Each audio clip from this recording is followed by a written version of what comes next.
Hello दोस्तों, मैं उन्नीस शुक्ला स्टडी टाइम में आप सभी का स्वागत करता हूं। और आज मैं एक नया टॉपिक लेके आया हूं। क्या? सन। आज हम जितने क्वेश्चन बनते हैं, जितने तरीके से जितना कॉन्सेप्ट है सन को लेकर, यानी कि सूर्य को लेकर, सारे तरीके से कहीं भी एग्जाम में, किसी भी एग्जाम में आपसे अगर क्वेश्चन पूछे जाते हैं तो वो सारे यहाँ से पुटअप होंगे आपके। ठीक है, तो अब हम क्या करेंगे, सबसे पहले क्या करेंगे, सूर्य को अभी धीरे धीरे, केवल आपको करना क्या है, ध्यान पूर्वक मेरी बातों को सुनना है। आप अगर लास्ट तक ये वीडियो देखेंगे, मेरी बातों को अगर सुनते रहेंगे तो लास्ट तक कोई ऐसा क्वेश्चन नहीं बचेगा जो आपको समझ में ना आए। ठीक है, तो आप कोशिश ये करिएगा कि आप मेरी बात को सुनते रहिए। ठीक है, तो सबसे पहले क्या करूंगा कि ये ध्यान रखना है आपको कि क्या करना है, लास्ट तक आपको मेरे साथ बने रहना है और मेरी बातों को ध्यान पूर्वक सुनना है। अगर आप लास्ट तक बने रहेंगे तो कोई भी चीजें आपसे बचेंगी नहीं, जो सन से लेकर कोई भी किसी भी एग्जाम में क्वेश्चन आते हैं। ठीक है, चलिए स्टार्ट करते हैं। तो सबसे पहले हम क्या करेंगे, सन के बारे में। आपको पता है कि सन जो हमारा क्या है, तारा है। क्या है? सूर्य एक तारा है। आपको पता है स्टार क्या है,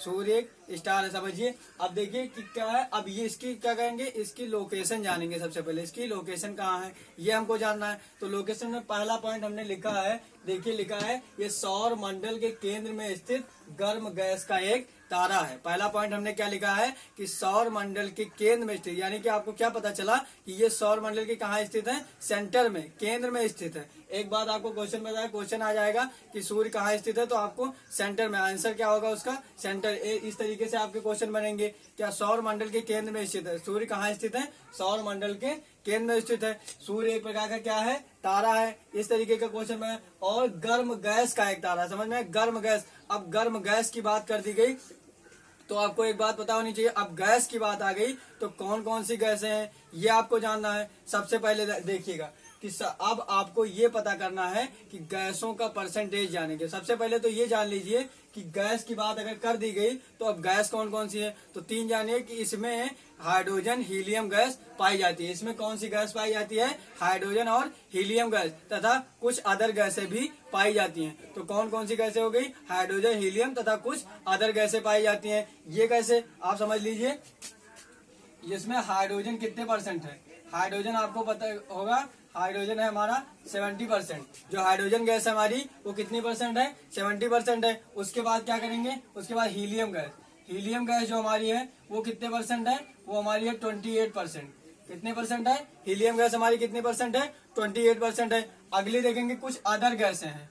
क्या है, अगर अदर गैसों की बात करेंगे, ठीक है, अदर गैसों की बात करेंगे तो वो कितने बची, 2%। जाहिर सी बात है 70 और 28 मिला के कितने हो गए, 98, बचा 2%। 2% हमारी कितने हैं, अदर गैसें हैं। ठीक है, बात क्लियर हो गई। तो इससे एक पहला पॉइंट हमारा क्लियर क्या हुआ कि सौर मंडल के केंद्र में स्थित है सूर्य, हमारा कहाँ स्थित है, कि सौर मंडल के केंद्र में स्थित है। गर्म गैस का एक तारा है। क्या है, एक तो तारा है और क्या है, गर्म गैस का है। और गैसें, फिर बात आती है गैस कौन कौन सी पाई जाती हैं, तो हाइड्रोजन, हीलियम, कुछ अदर गैसें। कितने परसेंट में, 70%। और फिर 28% हीलियम, 70% हाइड्रोजन, और उसके बाद अदर गैसें कितने परसेंट, 2%। क्वेश्चन आता है परसेंट में, कितने परसेंट पाई जाती है। ठीक है, समझ में आ गए।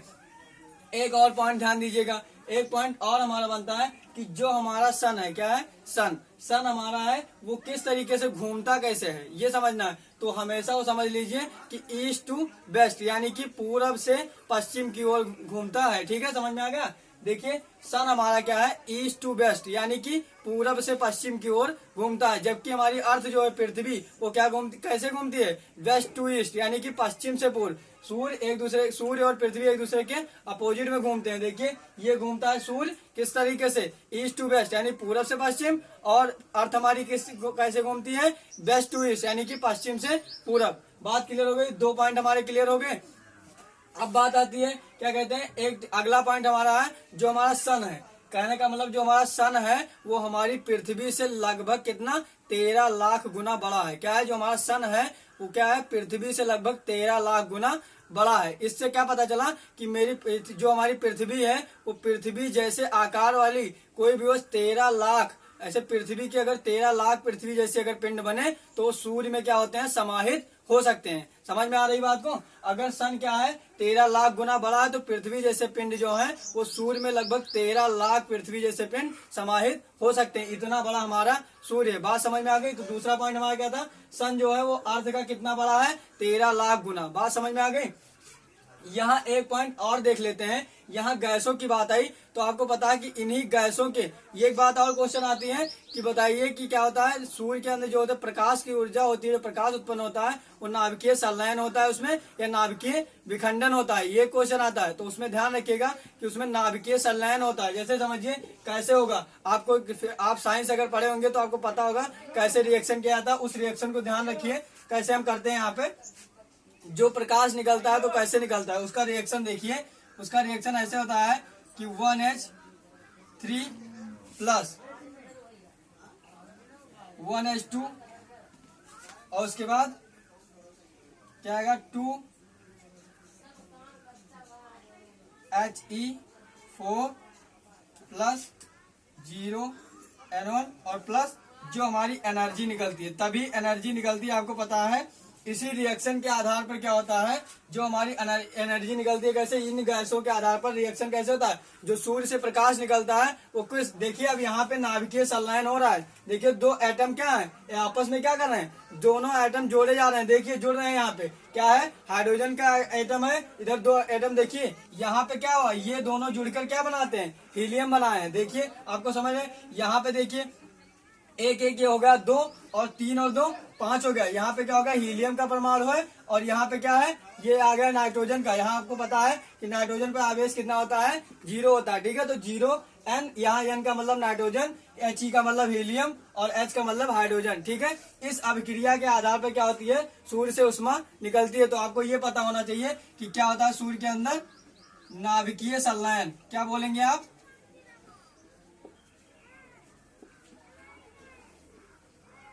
ठीक है, ये ध्यान रखिएगा, ये भी क्वेश्चन आता है। ठीक है, तो अभिक्रिया क्या बनती है आपको पता चल गई। ठीक है, अगला पॉइंट देखते हैं, यहाँ तक हो गया।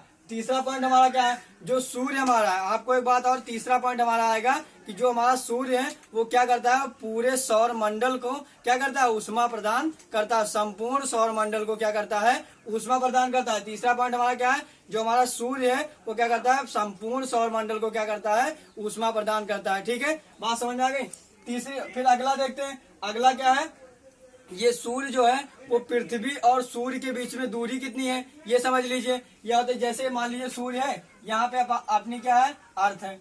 ठीक है, एक सेकंड के लिए समझ लीजिए कि यहाँ पे क्या है, अर्थ है। ठीक, समझ लीजिए यहाँ पे अर्थ है, मान ले रहे हैं, कोई ऐसा स्ट्रक्चर नहीं दिखा रहे। ठीक है, तो यहाँ से अगर सूर्य की दूरी अगर देखी जाएगी तो लगभग कितनी मानी गई है, 15 करोड़, कितनी मानी गई है, 15 करोड़ किलोमीटर। कितनी मानी गई है, 15 किलोमीटर। मतलब सन और अर्थ के बीच की जो डिस्टेंस है, यानी कि जो दूरी है वो क्या है, 15 करोड़ किलोमीटर। समझ में आ गई। क्वेश्चन आता है कि सूर्य से और पृथ्वी के बीच में कितनी दूरियां हैं, तो कितनी हो गई, लगभग 15 करोड़ किलोमीटर। बात समझ में आ गई।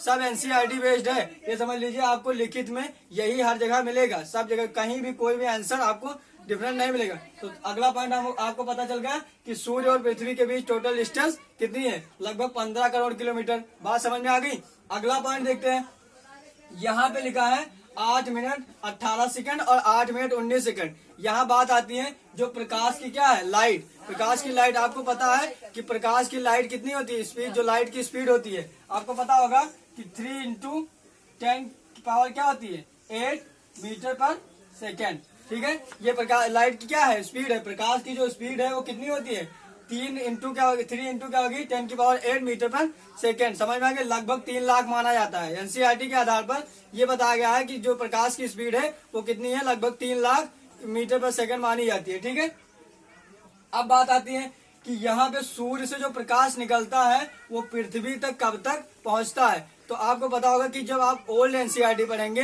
तो क्या होगा, आपको कहीं कहीं क्वेश्चन मिलेगा 8 मिनट 18 सेकंड। क्या मिलेगा, 8 मिनट 18 सेकंड। ठीक है, उसके बाद अगर नई एनसीईआरटी जो न्यू आई है उसमें क्या मिलेगा आपको, तो 8 मिनट 19 सेकंड। ठीक है, तो आप कोशिश करिएगा कि आप नया आंसर देखिएगा 8 मिनट 19 सेकंड। ठीक है, ये दोनों एनसीईआरटी बेस्ड क्वेश्चन है। क्या होगा कि आप ओल्ड एनसीईआरटी लाएंगे तो आपको उसका आंसर मिलेगा 8 मिनट, कि सूर्य से प्रकाश अर्थ पर कितने समय में पहुंचता है, तो 8 मिनट 18 सेकंड। और फिर नई एनसीईआरटी में क्या लिखा हुआ है, 8 मिनट 19 सेकंड। ठीक है, बात समझ में आ गई। तो आप कोशिश करिएगा कि जो ऑप्शन में मिल जाए वही आप टिक कर सकते हैं, लेकिन मैक्सिमम क्वेश्चन रखिए कि न्यू एनसीईआरटी पे ही देखिएगा। ठीक है, उसके बाद अगला पॉइंट देखिएगा। अगला पॉइंट हमारा आता है कि अब सूर्य के टेम्परेचर की बात करेंगे। ठीक है, जो अगला पॉइंट आएगा वो क्या होगा, सूर्य का टेम्परेचर कितना होगा। तो दो तरीके से टेम्परेचर इसके देखेंगे। देखिएगा क्या होगा, सूर्य के केंद्र का तापमान यानी कि सेंटर का जो टेम्परेचर है वो कितना होता है, वो होता है 15 मिलियन सेंटीग्रेड। कितना होता है, 15 मिलियन सेंटीग्रेड। आप ध्यान रखिए कि सूर्य के केंद्र का तापमान कितना होता है, 15 मिलियन सेंटीग्रेड। समझ में आ रहा है। यहाँ पे देखिए पूरा कॉन्सेप्ट है जबरदस्त, सारे क्वेश्चन आपको यहाँ से पुटअप होंगे। देखिए सूर्य, अगर क्वेश्चन आता है क्या, सूर्य के केंद्र का तापमान कितना है, तो 15 मिलियन सेंटीग्रेड। बात समझ में आई। इस तरीके से आता है कि सूर्य की सतह का तापमान कितना है, सूर्य की जो सतह है यानी कि केंद्र की बात यहाँ से होगी और उसके बाद सतह की बात होगी कि सतह का टेम्परेचर कितना है। तो कितना होगा, ये लिखा है 5700 केल्विन। ये देखिए 5760 केल्विन लिखा है, 5760 केल्विन लिखा हुआ है। तो सतह का तापमान 5760 केल्विन और उसके बाद केंद्र का तापमान कितना है, 15 मिलियन सेंटीग्रेड। समझ में आ गया। ये दोनों टेम्परेचर की बात हो गई। अगला देखिए, इसमें कुछ क्या पाई जाती है, ब्लैक लाइन यानी कि कुछ काली रेखाएं पाई जाती हैं। ठीक है, किसमें, सूर्य के अंदर कुछ काली रेखाएं पाई जाती है। उन्हें क्या कहा जाता है, देखिए फ्राउनहोफर लाइन कहा जाता है। क्या कहा जाता है, फ्राउनहोफर लाइन कहा जाता है। समझ में आ गया। आपको देखा होगा शायद, दिखे आंखें उससे नहीं दिखेगा, लेकिन ये सूर्य के अंदर कुछ काली लाइनें पाई जाती हैं जिसे क्या कहा जाता है, फ्राउनहोफर लाइन कहा जाता है। समझ में आ गई। क्या कहा जाएगा, फ्राउनहोफर लाइन। ध्यान रखिएगा कि ब्लैक लाइनें जो पाई जाती हैं उन्हें क्या कहा जाता है, फ्राउनहोफर लाइन। अगली बात करते हैं। अगली बात देखिए कि इसमें क्या होता है, कुछ धब्बे आपको दिखेंगे। सूर्य के अंदर क्या होते हैं, कुछ काले धब्बे दिखाई देते हैं। कौन कलर के होते हैं, काले कलर के कुछ काले धब्बे दिखाई देते हैं। उन्हें क्या कहा जाता है, सन स्पॉट्स, सौरिक धब्बे, जिसे क्या कहते हैं हिंदी में, सौरिक धब्बे। इंग्लिश में क्या कहेंगे, सन स्पॉट्स। क्या कहेंगे, सन स्पॉट, और हिंदी में सौरिक धब्बे।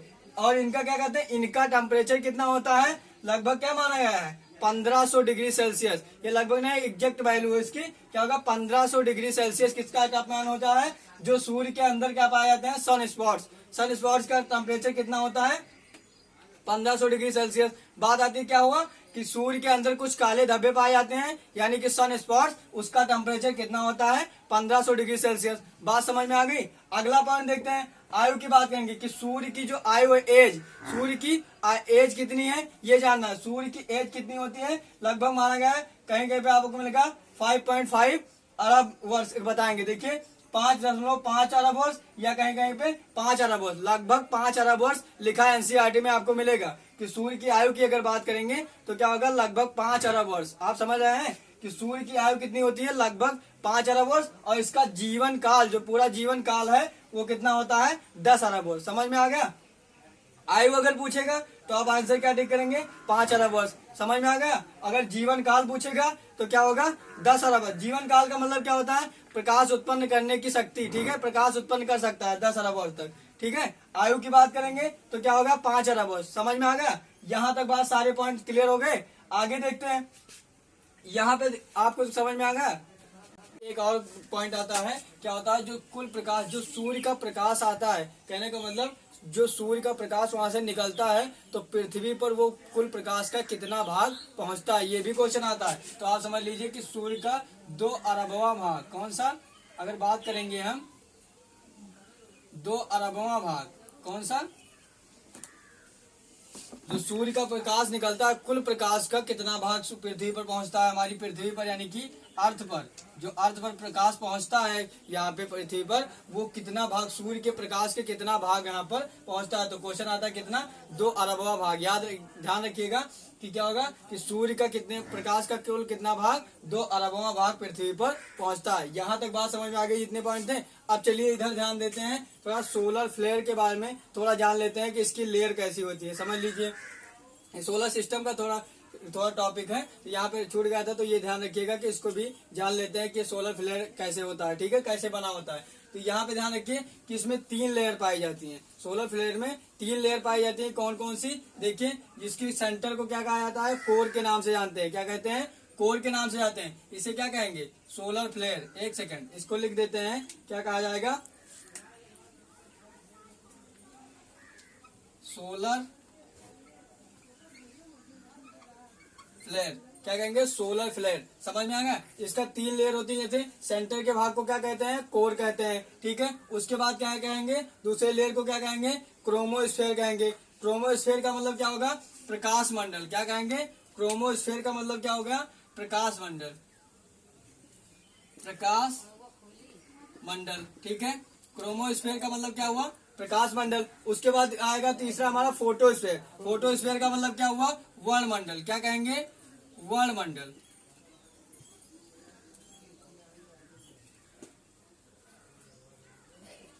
क्या कहेंगे, वर्णमंडल। देखिए फोटोस्फीयर का मतलब क्या हुआ, वर्णमंडल। और इसके बाहरी भाग को क्या कहा जाता है, इसकी जो बाहरी भाग होते हैं, जो सोलर फ्लेयर का बाहरी भाग होता है, उसे किस नाम से जानते हैं, उसको कोरोना नाम से जानते हैं, कोरोना, ठीक है। वायरस मत समझ लेना, ठीक है, कोरोना नाम से जानते हैं। ये समझ लीजिए कि बाहरी भाग को इसे क्या कहते हैं, इसके बाहरी भाग को क्या कहा जाता है, कोरोना नाम से जानते हैं। अब बात कर लेते हैं टेम्परेचर की। तो इसके सेंटर की जो टेम्परेचर होती है वो कितनी होती है, वो होती है 7000 डिग्री सेल्सियस। कितनी होती है, 7000 डिग्री सेल्सियस, सेंटर की बात करेंगे। और अगर उसकी बाहरी की बात करेंगे, क्या कहेंगे, बाहरी परत की अगर बात करेंगे टेम्परेचर की, तो कितने हो गए, 6000 डिग्री सेल्सियस। समझ में आ गया। क्या हो गया, अगर सेंटर के लेयर की बात करेंगे तो कितना टेम्परेचर होता है, 7000 डिग्री सेल्सियस। और अगर बाहरी लेयर की बात करेंगे, यानी फोटोस्फीयर के बाद कोरोना के पास जो लेयर होती है उसका टेम्परेचर बात करेंगे तो कितनी होती है, 6000 डिग्री सेल्सियस। समझ में आ गया।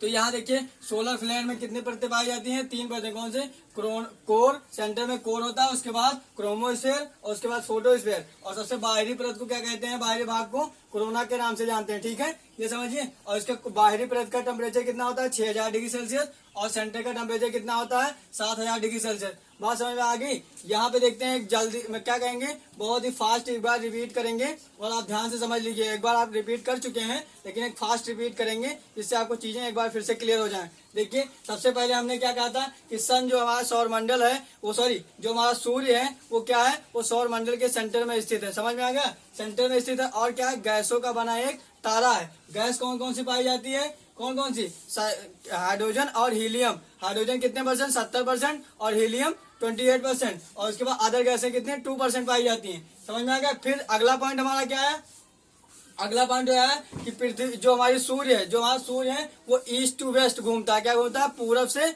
पश्चिम घूमता है। फिर उसके बाद क्या होता है, सूर्य पृथ्वी का कितना गुना बड़ा है, लगभग 13 लाख गुना बड़ा है। यानी पृथ्वी जैसे पिंड लगभग 13 लाख पिंड क्या होते हैं, सूर्य में समाहित हो सकते हैं। उसके बाद उष्मा की बात करेंगे, क्या होगा, पूरे सौर मंडल को क्या करता है, सूर्य उष्मा प्रदान करता है। बात समझ में आएगी। अगला पॉइंट ये क्या, सूर्य और पृथ्वी के बीच टोटल डिस्टेंस कितनी है, लगभग 15 करोड़ किलोमीटर। समझ में आ गई, टोटल डिस्टेंस की बात करेंगे। अगला क्या आएगा, प्रकाश। सूर्य का प्रकाश कितनी देर में पहुंचता है पृथ्वी पर, कितनी देर में, 8 मिनट 18 सेकंड में। समझ में आया, 8 मिनट 18 सेकंड में। लेकिन न्यू एनसीईआरटी में क्या लिखा हुआ है, 8 मिनट 19 सेकंड में। तो क्वेश्चन आप इस पे ध्यान रखिएगा, ठीक है। अगला देखेंगे कि अगर सूर्य का टेम्परेचर बात करेंगे तो केंद्र में उसका टेम्परेचर कितना होता है, 15 मिलियन सेंटीग्रेड। और उसके बाद सतह पे टेम्परेचर कितना होता है, 5760 केल्विन होता है। उसके बाद अगली बात क्या होगी, ब्लैक लाइन। सूर्य में कुछ काली लाइनें, काली रेखाएं पाई जाती है, यानी कि ब्लैक लाइन पाई जाती है, यानी कि काली रेखाएं, जिन्हें क्या कहा जाता है, फ्राउनहोफर लाइन कहा जाता है। समझ में आ गई। फ्राउनहोफर लाइन किसे कहा जाता है, सूर्य में जो काली लाइनें पाई जाती हैं वो क्या होती है, फ्राउनहोफर लाइन कहा जाता है। उसके बाद सूर्य में कुछ काले धब्बे पाए जाते हैं, जिन्हें क्या कहता है, सन स्पॉट्स कहा जाता है, यानी कि सौरिक धब्बे होते हैं। इनका टेम्परेचर कितना होता है, 1500 डिग्री सेल्सियस। बात समझ में आ गई। अगला देखेंगे, अगला पॉइंट हमारा क्या है कि आयु, सूर्य की जो आयु है वो कितनी है, कहीं कहीं पे 5.5 और कहीं कहीं पे 5, यानी कि लगभग 5 अरब वर्ष माना जाता है, ठीक है।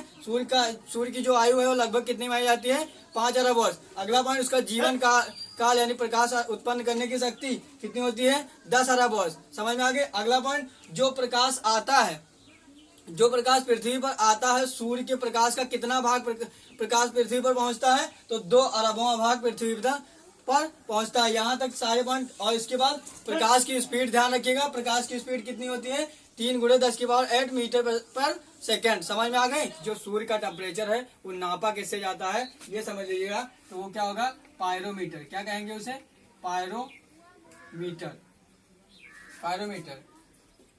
आपको यह क्वेश्चन मिल जाएगा, अक्सर ही पूछा जाएगा।